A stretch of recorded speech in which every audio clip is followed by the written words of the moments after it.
Yeah.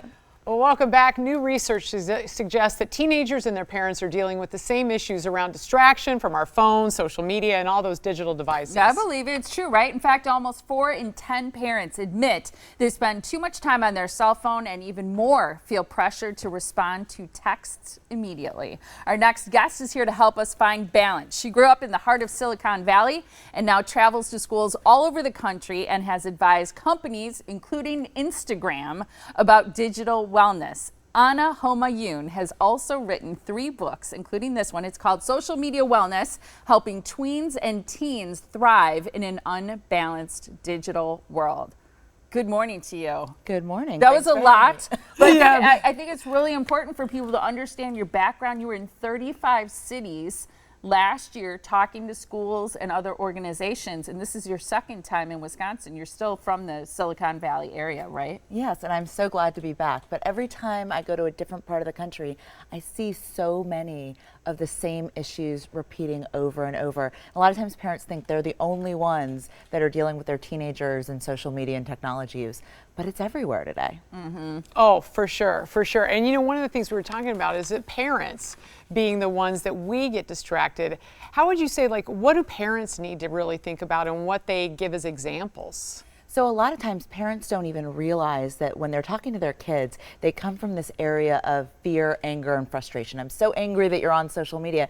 And yet they're checking their phones, but they're like, it's for work. Right? So have you been to my house? Yeah. Were you spying on us last night? Right. So we have to understand what parental modeling really looks like. A lot of times I'll visit schools and kids will say, you know, my mom or my dad is on their phone all the time. So why are they so angry with me when I'm just trying to socialize with my friends? I think that's fascinating. You say, though, and I think this is a good point that a lot of parents might have a hard time processing. You say that social media is neither good nor bad. Yeah, so here's the thing. Social media in itself isn't good or bad. It's a tool to communicate. And there are so many ways that there are positive experiences that we have. I mean, I stay in touch with so many of my friends. I used technology yesterday to FaceTime with my nephew. Those are all energizing, positive experiences. But there's also overwhelming, draining experiences like feeling on all the time, feeling this information overload, particularly for teens where they're getting so much information at once and they can't really filter it. So our job as adults is really to help them understand they have a choice in how they spend their time online. They can opt into energizing experiences and opt out of negative ones. Yeah, right. And give them the permission to do that. And you're all about creating boundaries. And I know there are a lot of parents out there that may be thinking, okay, when is the right age? When am I supposed to give that child a cell phone? Sure. Because everybody has it. And the kids are like, wait, you know, Yeah. they're 10 and I've got all my friends have one. Well, and that's the thing. You know, every kid is different, as you know, right? Every family is different and every kid within a family. So the biggest thing I always say is it depends on your child. And that you always want to look at phone use in terms of incremental use, right? So you don't just hand a second grader or a 10-year-old a smartphone with 24/7 access, right? You have the conversations beforehand around what that looks like. And then maybe you give them a flip phone first. Maybe you ease into a smartphone, but the default is that you as the parent have the phone more of the time than they do, so that you're easing them into usage, because a lot of times kids don't know how to regulate. They want to regulate but there's all these shiny things online, you know, on these apps. I mean, adults feel this way too. So, you know, creating these boundaries and these conversations early and often are really important. Well, and it's tough because I think a lot of parents who are watching are like me, where you haven't done the right things, especially initially with giving kids a cell phone. And sometimes you feel like it's too late. There's so much we were trying to learn. Yep. It was sort of like drinking water from a fire hose, literally, as it relates to technology. And I hope parents don't feel like it's too late. Sometimes I think you have to hit the reset button. And you have some wonderful tips for kids and adults for social media wellness, starting with the idea of just developing awareness. A lot of times we don't even know how much time we spend online. Like, I had a young man in my office just 2 weeks ago, and he was worried about how school was going and he was very stressed about his grades. And I said, you know, pull out your phone. And he had, you know, the iPhone. And so we went to the screen time, which you can go through your settings. And he found out that on the previous week, he had spent 40 hours on his phone. What? Right? So and that's probably a lot less than some kids. Right. Yeah. but 20 hours just on YouTube. And so that to him was a wake-up call, because a lot of my work is all about helping kids develop intrinsic motivation rather than giving parents like more guidelines or rules that they have to do. So when kids develop the awareness of, hey, is that matching up with your goals, where you want to be? Right. They start to buy into it of, hey, 40 hours on my phone when I'm really stressed about school, let me find ways that I can change my habits. And that's settings, and you go to screen Yes. time. Okay. And there's some other apps that you have as well. Sure. Right? Yeah, so the next thing is really this idea of compartmentalizing time.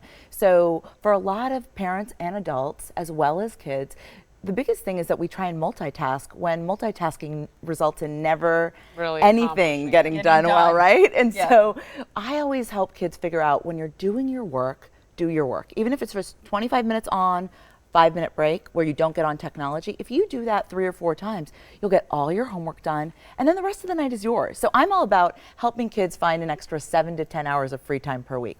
Now, why the 5-minute, why the break, no technology? Does it get their brain stimulated and thinking, get it off course a little bit, or off the job at hand? So I always say, you know, you don't go on YouTube and only watch one 3-minute video, Right. right? 45 minutes later, you're in cat videos, you don't know how you got there. It's because they have it all streaming Right, at the side, exactly, going, watch exactly. this one next. then Exactly. This one. So really what you want to do is do that 5-minute break so that you don't get exhausted, but that you get up, walk around, get a snack, go to the bathroom, do whatever you need to do, 25 minutes back on. And then when you're done with an hour and a half or 2 hours, you're done for the night. You can do whatever you want. Like, I never say kids Then don't get on video social media. games is okay?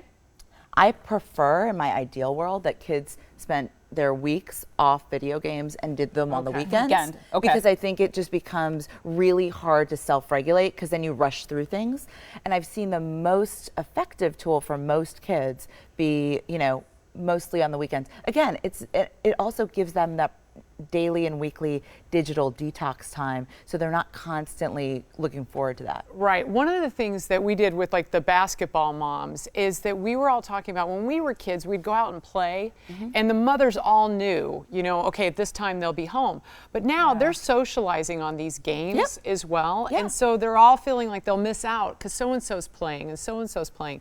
So we went Monday through Thursday, just none. Right. You know, and that way the parents knew. Is that something like what I'm hearing from Yeah. you is take it out for the week? Again, every kid, every family is different, but for a lot of kids, it becomes such a daily tool that it interrupts the balance of their lives. And when they become irritable, when they become surly, you know what teenagers are like when they're surly, that's when you know it's unbalanced. So for me, that Monday through Thursday provides that break so it doesn't become problematic overuse, right? You've got Friday, Saturday, Sunday, and let them do things that are social, because you're right.